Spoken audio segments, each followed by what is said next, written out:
Jonimsan jahonim deysiz siz har dam, dunyoda yagona borimsiz otam. Mehrini baralla oshkorlar etgan, yuragim qalbimda mehrimsiz otam.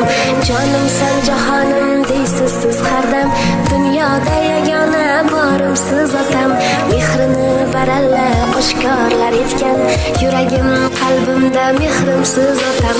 Mol dunyo o'tkinchi o'tadi degan, ko'zimni Assalomu alaykum aziz teletomoshabinlar. Suyangan tog'im ko'rsatuvining navbatdagi sonini e'tiboringizga havola etar ekanmiz. Bugungi qahramonimiz ham o'ziga xos jihatlari bilan ajralib turuvchi, biroq farzandlari, oilasiga bo'lgan mehr muhabbati va sadoqati boshqa qahramonlarimiz kabi havas qilgudek ekanligiga e'tibor qaratdik. Qahramonimiz Qurbon Otashoyev 6 qiz va 1 o'g'il farzandni tarbiyaladilar. Otaxonning har bir farzandlari hayotda o'z o'rni, kasbi, oilasiga ega. Va ularning bu yutuqlarida shubhasiz Qurbon otaning hissalari beqiyosdir. Keling yaxshisi suhbatimizni bir chekkadan boshlasak. 1945-yilning 6-noyabrida Qurbon hayiti bayrami kunida Shohxo'ja Sa'dullayev oilasida 9-farzand dunyoga keldi. Surxondaryo viloyatining Termiz shahrida tug'ilgan bu chaqaloqni o'z ismi bilan dunyoga keldi deya Qurbon deb atashdi. Qurbon Shoyevning bolaligi, yoshligi boshqa tengdoshlari kabi og'ir va iztirobli bo'lgani rost. 6 yoshdan dalada boshoq tergan bo'lsa, 10 yoshidan ketmon bilan g'o'zani chopiq qildi. 1969-yil ota-onaning roziligi bilan Saydaxon ismli qiz bilan oila qurdi. Yoshlar uzoq yillar davomida sabr bilan Allohdan farzand so'rashdi. Nihoyat oradan 7 yil o'tib, 1976-yilda oilada qizaloq tug'ildi.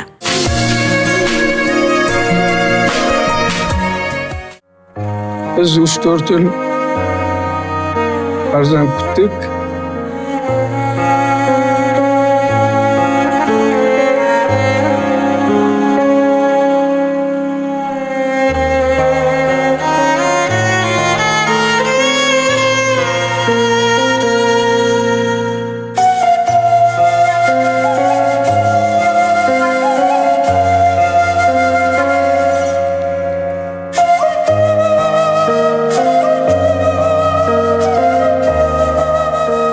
Katta qizimiz Savraxon 1976-yil dunyoga keldi.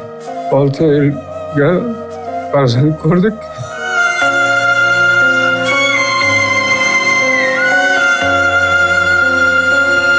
Bundan keyin shu 6 ta qizimiz. Lekin biz farzandimiz qiz bo'ldi deb hech xafa bo'lganimiz yo'q. Faqat xursand bo'ldik. Faqat bitta qizimiz tug'ilgandan keyin issig'i tushmay yuragida shamollash bo'lgan ekan. Keyin bizga Dushanbe shahri yaqinligi uchun Dushanbe shahri Qarabolaga borib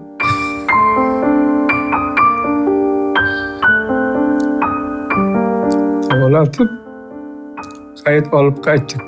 5-singlimda shu bir og'irroq tug'ilgan o'qishchi.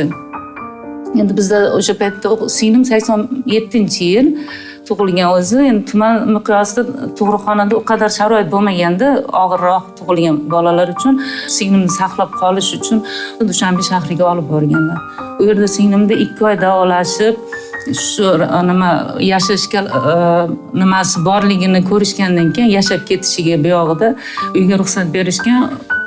Dadam o'shanda eslayman, masalan shu qishki kunida dekabr, yanvar oyida ham har hafta ishdan bo'sh vaqtlari ketardilarda, borib singlimni ko'rib kelardilar, ko'rardim, siqilib turardilarda. Balkim o'shanda qiz ekan, mana 5-siga qiz tug'ildi deb e'tibor qilmaganlarni balkim u yashamagan bo'larmidi deb o'ylayman-da.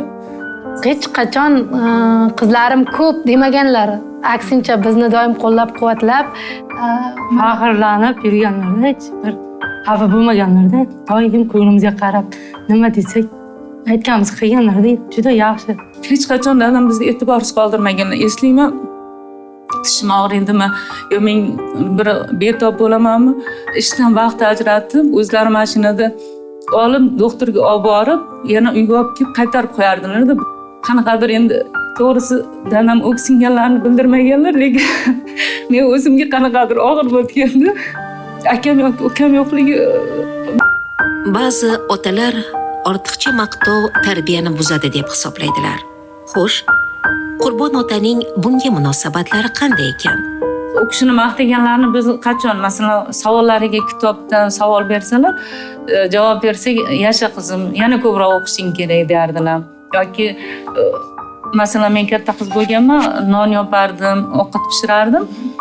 Shu paytlarda ovqat agar shirin chiqqan bo'lsa, "Yasha qizim, qo'ling shirin bo'pti-ku mana, yana ham yaxshiroq qilgin" deb qo'yardilar. Boshqa biz yoshligimizda dadam bilan boshqa ortiqcha juda suhbat qilib yo gaplashib o'tirmaganmiz, to'g'risi. Maqtaydilar. Doim maqtaydilar. Biror ish qilsam, "Malades, ona qizim, balli qizim" deb maqtaydilar. Maqtashni yaxshi ko'radilar. Doim qo'llab-quvvatlaydilar. Bunday e'tibor bermay qolmaydilar. Har bitta ishingizga, muvaffaqiyatingizga reaksiya beradilar. Har qancha qattiq qo'l bo'lmasin, otalar qizlarini erkalashni ham unutmaydilar. Erkalatmasak bo'ladimi? Endi yoshligida ko'proq erkalatganmiz. Hozir endi katta yoshda hozir ham qizjon deymiz. Qanday ishingiz deymiz, nima ishlar qildingiz deymiz. Faqat Neginaxon endi biz bilan ko'proq bu yerda birgamida. Neginaxon bilan biz ko'proq suhbat qilamiz. Bir xil vaqtda urushib beradi. Otasiz har narsaga aralashasiz, unday qilasiz, bunday qilasiz deb biz aytamiz, haq bilmabmiz deb qo'yamiz. Men o'zim o'ylayman, shu dadam ko'proq shu mendan xafa bo'lsalar kerak-da. Sababi sal qaysarligim bor.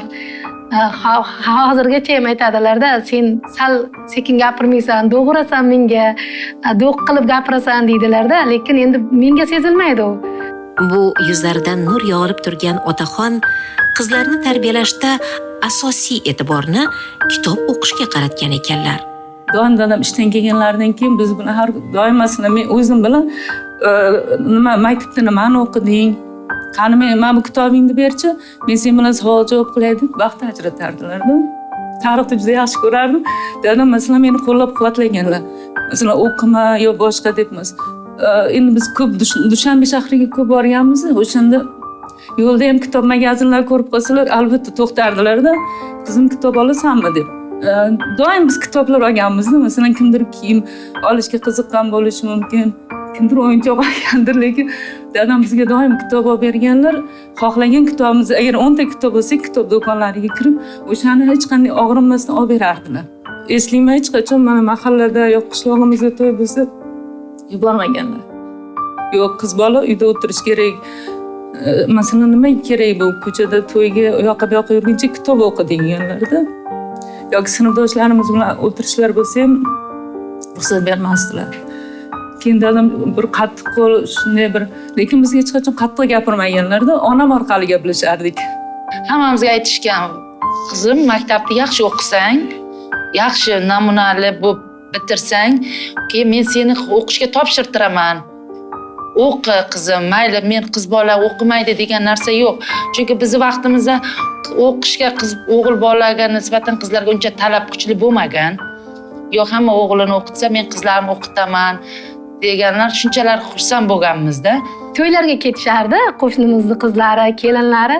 Men esimdan chiqmaydi, opam yugurib kelib, "Dada, biz ham to'yga boraylik, mana qishloqda ko'chada to'y bo'lyapti, kelin kelyapti, boramiz" deganda, dadamning bitta gapi hech qachon esimdan chiqmaydi. "Qizim, hozir o'qinglar, hozir to'yga borishlaring shart emas. Hali vaqt soati keladi. O'sha sizlar buyuk insonlar bilan uchrashasizlar, buyuk san'atkorlar bilan suhbatlashasizlar." O'sha dadamni aytgan fikrlari mana bugun hayotda o'z isbotini topdi-da. Mana buyuk san'atkorlar bilan ham suhbatlashdik. Ular ishtirokidagi tadbirlarda qatnashyapmiz. O'ylaymanki, demak, o'sha paytda dadam to'g'ri yo'lga boshqargan uchun o'qiganimiz, ko'proq bilim olganimiz foyda bo'lganda. Meni mahallaga qizlar bilan qo'shilib to'yga borishimga ruxsat bermaganlari bir taraflardan o'sha paytda meni biroz ranjitgan.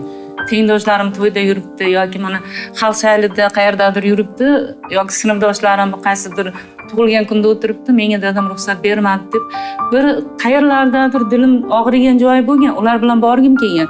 Lekin baribir keyinroq vaqt o'tib, mana ayniqsa hozirgi paytda o'ylaymanki, juda to'g'ri qilgan ekan. Chunki agar shu paytda balkim men ham to'yda, u yerda bu yerda yursam, kitob o'qishga yoki bir o'z ustimda ishlashga balkim vaqtim bo'lmasdi.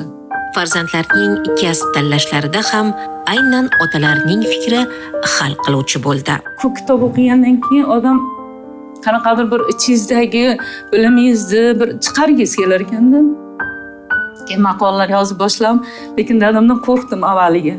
Chunki endi urushadilarmi, qanaqa qabul qiladilar endi deb bir-ikkita yozganlarimni tuman gazetasiga olib boraymi yo'qmi deb.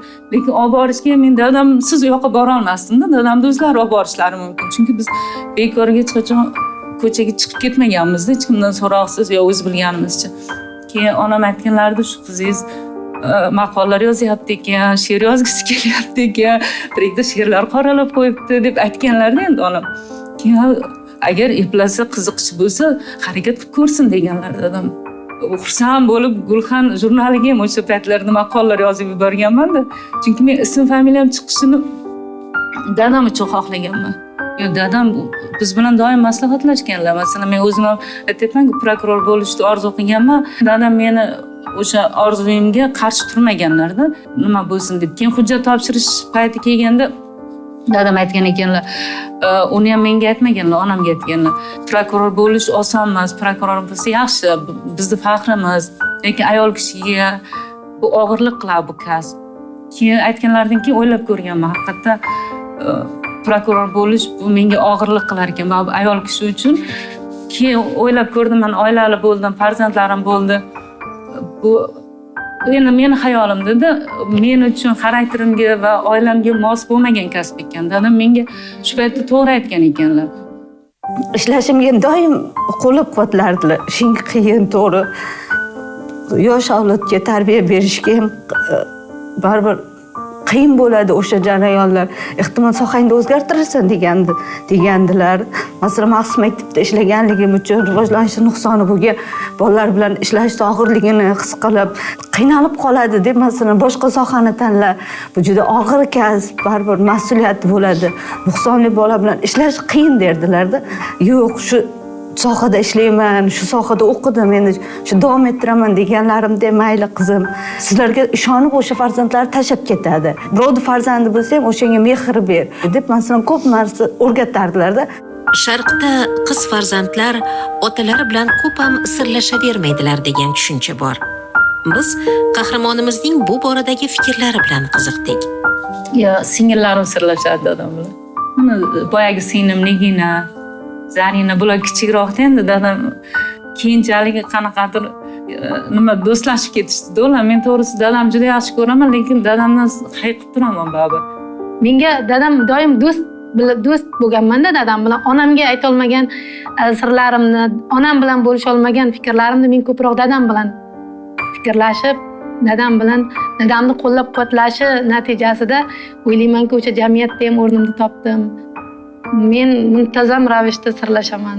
Men onda-sonda sirlashaman.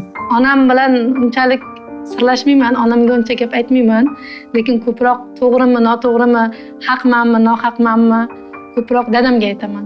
Sirlashadilar. Qizim men bunaqa qildim, yo men bunaqa qildim deb aytadilar. Lekin biz ko'proq oilada onam bilan emas, dadam bilan. Onamga aytmasak ham dadamga, dadam men shunday bo'ldi, men shunday qildim. Chunki doim izlab turib, mehr berib, masalan, har kuni gaplashganingizdan keyin o'zingiz xohlamaganda ham, masalan, yo'q, dadamni yoshlari ham anchaga bordi, shuni aytmasammikin deysiz, baribir lekin aytasiz. Masalan, men nimanidir aytishimga, yo'q, shuni aytmay deganimda ham telefon qilib, o'z ovozlarini eshitib, gapirib boshlaganimda, o'sha aytmasligim kerak degan fikrim aytilib ketadi, qo'shilib ketadi baribir. 2002-yilda Qurbon ota va Saida ayaning boshiga musibat tushdi. Ularning 22 yoshli qizi Sabohat kutilmaganda to'satdan olamdan o'tdi. Tibbiyot yo'nalishida ta'lim olayotgan qizlarni erta bevaqt yo'qotishlari oilaga og'ir zarba bo'ldi. Aslida biz 6 ta qiz bo'lganmiz. Mendan katta opacham 1980-yil tug'ilib, 23 yoshida olamdan o'tganlar.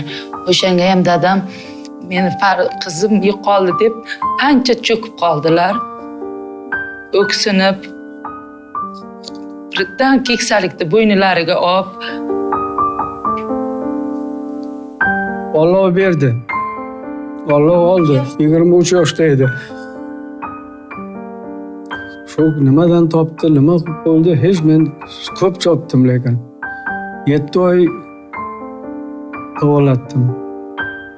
Hamma imkoniyatni qildik, lekin Allohga kerak bo'lgan ekan olib ketdi. Yig'ladik, boshqa ham qildik, endi Alloh berganda, Alloh oldi. 2 yilmi 3 yil yashadi, farzandi bo'lmadi. Otalarning bergan tarbiyalaridan minnatdor qizlar o'z otalari bilan naqadar faxrlanishlarini izhor qildilar. Nimadirga erishsam, dadam uchun qilishim kerak shuni. Men oilada ham o'g'ilman, ham qizimman-ku dadamni deb o'zimga bir maqsadlar qo'yganman-da va bu maqsadlar meni masalan har bir orzum amalga oshdi deb o'ylayman. Bu ham dadamning qattiq qo'lliklari uchun. Va oilamizni ham mana hozir farzandlarimni o'g'lim tarbiyalaganimda ham dadamga o'xshagan qat'iyatli, qattiq qo'l bo'lishini, shu bilan birga mehribon bo'lishini ham xohlayman-da. Chunki dadam nafaqat qattiq qo'l, juda mehribon odam. Juda mehribon dadam.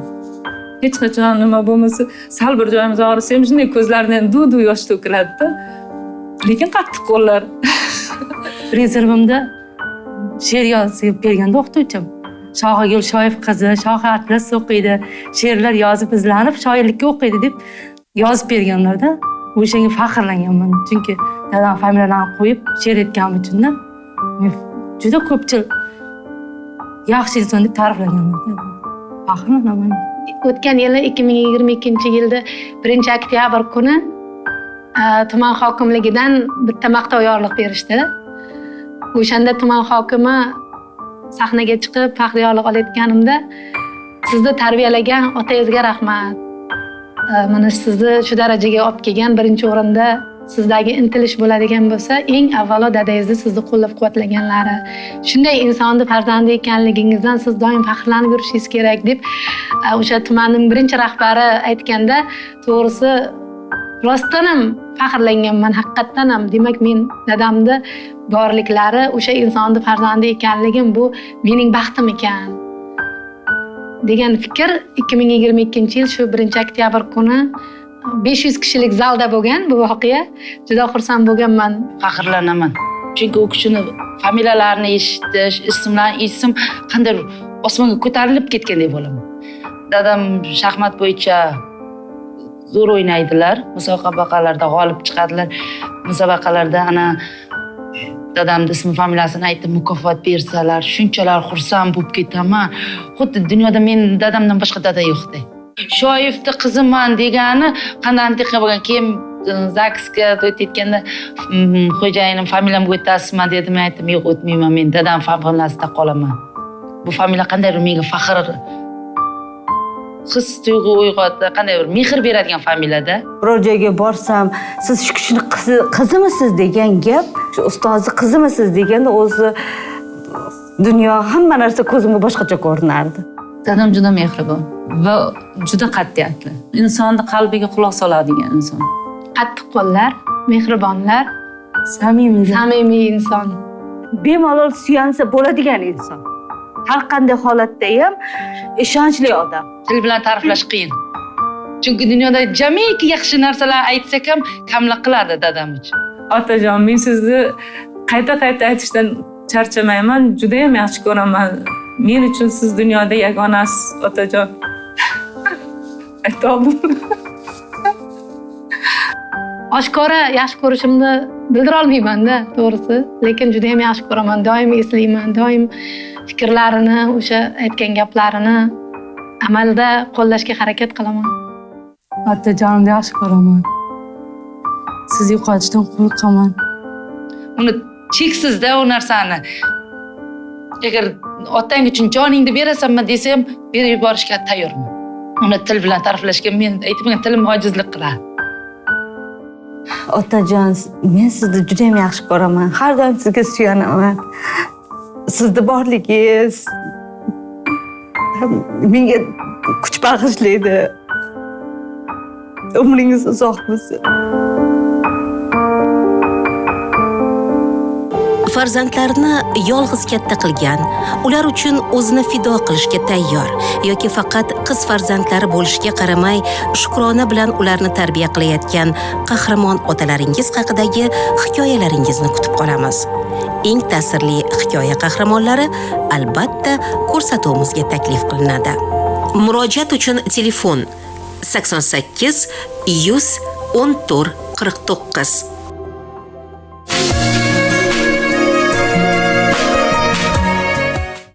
Ota mehrini tuygan, uning sadoqatini, har bir lahzada unga ustun bo'la olishni bilgan insonlar otasiz hayot qanday bo'lishini tasavvur ham qila olmaydilar.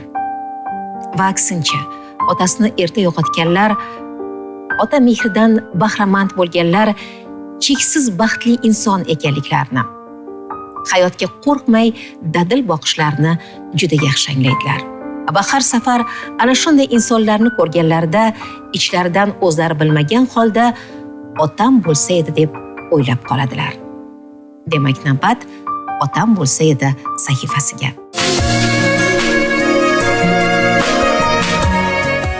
Biza oilada o'zi 4 ta qizmiz edi, o'g'il yo'q. Lekin shu 4 ta qiz bo'lsa ham, adamlarni men biror marta oyimga o'g'il tug'mading degan gaplarni eshitmaganman. Ayniqsa 4 ta qizi ichida adamni orqasidan qolmaydigan qizlari men bo'lganman-da. Qayerga borsalar ham orqalaridan qolmasdim. Ko'p hatto qo'shlarimiz kulishardi, "Sani adang tuqqanmi?" deyishardi-da. Men o'zimni xunuk hisoblardim kichikligimda, chunki oilada qorachasi men edim. O'shanda men juda ko'p xafa bo'lardim. Sizlar meni qora qilib tuqqansizlar. O'shanda adam oldimga kelib o'tirib, "Sen bilasanmi qanaqa chiroyli qizsa? Qoshing, ko'zing sani shunaqa qora, hech qaysi opa singlingda yo'q bunaqa qosh bilan ko'z" deb meni ko'nglimni ko'tarardilar-da. O'sha o'zimga bo'lgan ishonchi adamlardan olganman-da men.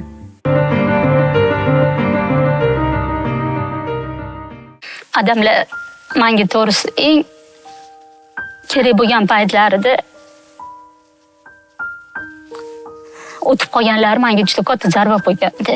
Birinchi kursni bitirganimdan keyin ikkinchi kursli paytimda o'tib qolganlar. Kichkina singlim hali maktab o'quvchisi.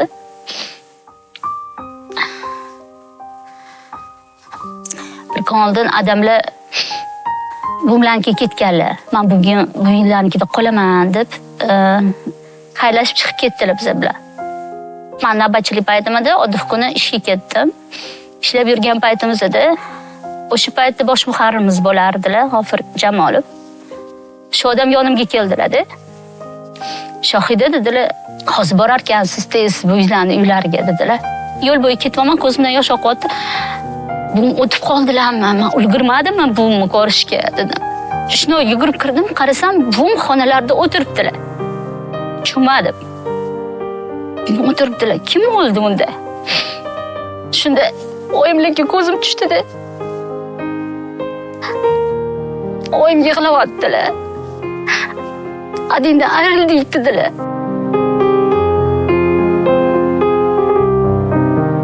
Boshimga xuddi osmon tushgandek bo'ldi-da. Men shunaqa iborani eshitardim-da. Boshimga osmon qulab tushdi degan. Lekin tushunmasdim. Haqiqatda shunaqa bo'ldi-da. Xuddi meni dunyoyim vayron bo'ldi. Nega degan savol turyapti-da. Soppa-soq chiqib ketdilar. Keyin bilishimcha shu insultni boshlaridan kechirganlar-da, lekin kechasi hech kim bezovta qilmaydi deb o'zlari oshxonaga chiqqanlar va o'sha ertalab oshxonadan topishgan ekan odamlarni.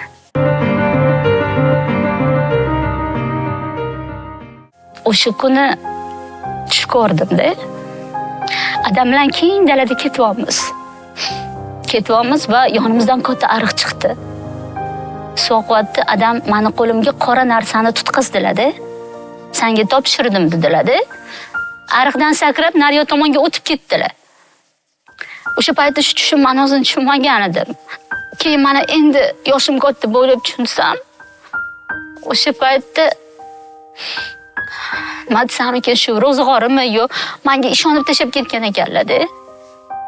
Chunki adamlardan keyin oyim bu judolikni ko'tara olmadilar. Kasalxonaga tushib qoldilar. Nafaslari qisadigan bo'lib qoldi.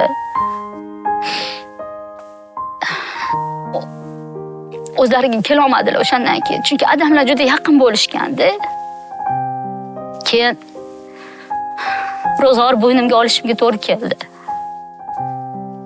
Tasavvur qiling, otasini davrida o'ynab, kulib yurgan qiz birdaniga boshimga shuncha tashvish tushdi-da.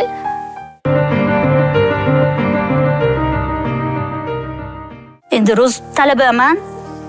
Shu paytda radioda ishlardim. Lekin yetkiza olmadim ro'zg'orga. Gazetaga ishga kirdim. Undan tashqari yana boshqa nashrlarga maqolalar berardim. Hatto eng og'ir paytlarimda mana uyda hech narsa qolmagan bo'lsam ham, qulog'imdagi oxirgi zirigimni sotsam ham, kimgadir borib men muhtojman deb aytmaganman hech qachon. Chunki adam meni shunaqa tarbiyalaganlar-da. G'ururi baland qilib tarbiyalaganlar. Shunaqa g'ururi baland qilib meni hayot sinovlariga bardoshli qilib tarbiyalaganlari uchun ham men otamdan minnatdorman.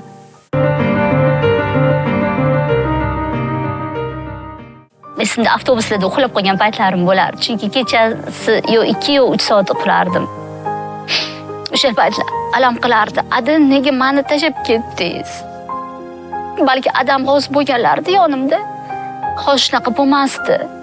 Adam bo'lganlarida hozir yaxshi yashayotgan bo'lardik. Adam bo'lganlarida hozir oyim kasal bo'lmasdilar. Kuchim qolmagan paytlar bo'lardi-da. O'shanda adamlarni mozorlariga borib yig'laganim eslayman-da. Adasi meni tashlab ketdingiz, nega unaqa qildingiz? Nega bizani tashlab ketdingiz? Shunaqa qiyin ahvolda qoldirdingiz deb ta'na qilganim paytlarim bo'lganda.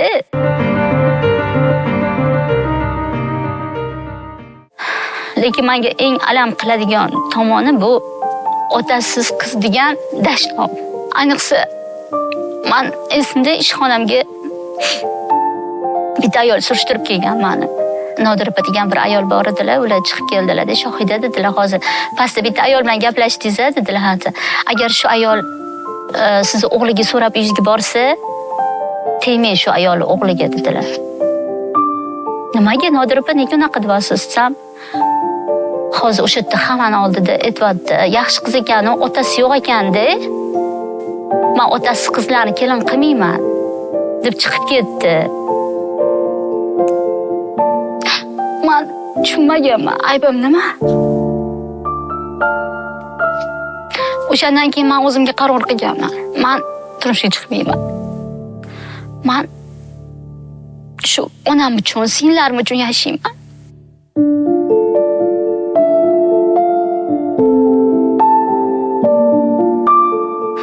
Har bitta qiz orzu qiladi. Oq ko'ylak kiyishi, ota uydan chiqishi. Men o'sha orzularimga ko'nganman, o'sha kuni ko'nganman.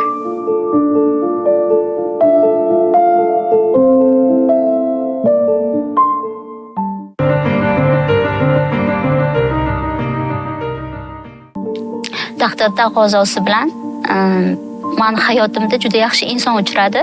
Lekin aynan shu to'yim bo'layotgan jarayonda ham men otamning yo'llari juda bilindi-da menga. O'shanda chiqib ketayotganimda eshikdan chiqdim. Endi qo'ttalar fotiha qilib yuziga fotiha tortishyapti, lekin birontasi men o'sha joyda hamchi qarab olmadi. Kimdir kelib peshonamdan o'pib, otamning o'rniga fotiha berarmikan deb qarab olma o'sha yerda. O'sha hatto o'sha videoga ham tushib qolgan, o'sha ko'zlarim jovdirab atrofga qarayotganim.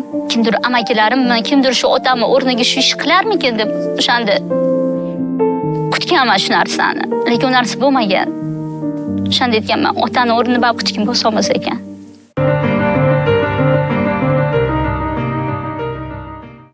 Bilasizmi, bir xumor tutadi-da ba'zida. O'sha paytlari ko'zimni qattiq yumaman-da. Qattiq bag'rimga bosganimni tasavvur qilaman. O'shanda sog'ichlarim chiqib ketgandek bo'ladi. Chunki menga kuch beradilar doim.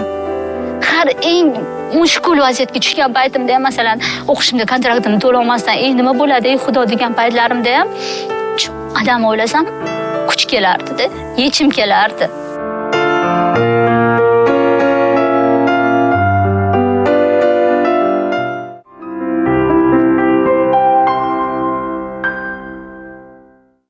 Qadrli muxlislar, mana navbatdagi ko'rsatuvimiz ham o'z nihoyasiga yetdi. Ko'rsatuvimizni yakunlar ekanmiz, otalarimizning mehri, zukkoligi, bag'rikengligi va muhabbatiga tasannolar aytamiz. Otasi bor insonlar hech qachon qalb kemtikligi nimaligini, mehrga zor bo'lish nimaligini, ustunsiz hayot qanchalik murakkab bo'lishini his qilmaydilar. Shunday ekan, otalarimizni borida asraylik. Jonimsan jahonim deysiz siz har dam, dunyoda yagona borim siz otam. Mehrini baralla oshkorlar etgan, yuragim qalbimda mehrim siz otam. Jonimsan jahonim deysiz siz har dam, dunyoda yagona borim siz otam. Mehrini baralla oshkorlar etgan, yuragim qalbimda mehrim siz otam.